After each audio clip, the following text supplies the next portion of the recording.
এই দুটা না জানছো না সেও তোমারই। দীর্ঘদিন ধরেই ঢালিউড সিনেমার জন্য ভালো সময় যাচ্ছে না। একের পর এক বন্ধ হচ্ছে সিনেমা হল, কমছে প্রযোজক। এছাড়া অনেক প্রযোজক সিনেমা নির্মাণে এগিয়ে এসেও সিনেমা মুক্তি দিতে হিমশিম খাচ্ছেন। সম্প্রতি শোনা যাচ্ছে শাকিব খানের বরবাদ মুক্তির অনিশ্চয়তার কথা। সেই অনিশ্চয়তার কথা শুনে আরেক নায়ক সিয়াম আহমেদ ফেসবুক স্ট্যাটাসে লিখেছেন, চলচ্চিত্রের কফিনের শেষ পেরেক ঠুকে দিন।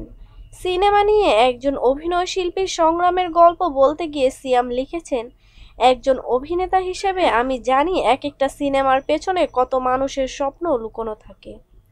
আমাদের মৃতপ্রায় ঢালিউড ইন্ডাস্ট্রিতে আমরা চেষ্টা করেছি যে যার জায়গা থেকে অবদান রাখার, কিন্তু এসবের মাঝে যদি সিনেমা আটকে দেওয়ার গুঞ্জন কানে আসে তাহলে খুব হতাশা লাগে, তীব্র রাগ হয়।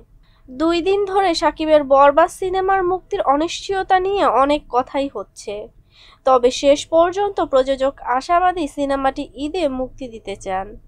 আজ বরবাদ সেন্সরে জমা দেওয়ার খবর এসেছে।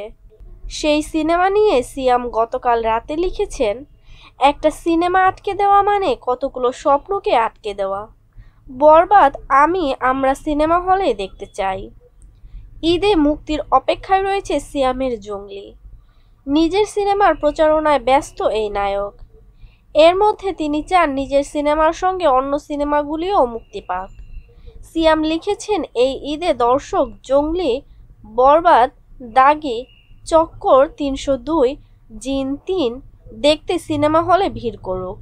সিদ্ধান্ত নিতে যারা বসে আছেন তাদের কাছে আমার একটাই দাবি, হয় সব সিনেমা মুক্তি দিন, না হলে কোনোটাই দেওয়ার দরকার নেই। চলচ্চিত্রের কফিনে শেষ পেরেক ঠুকে দিন।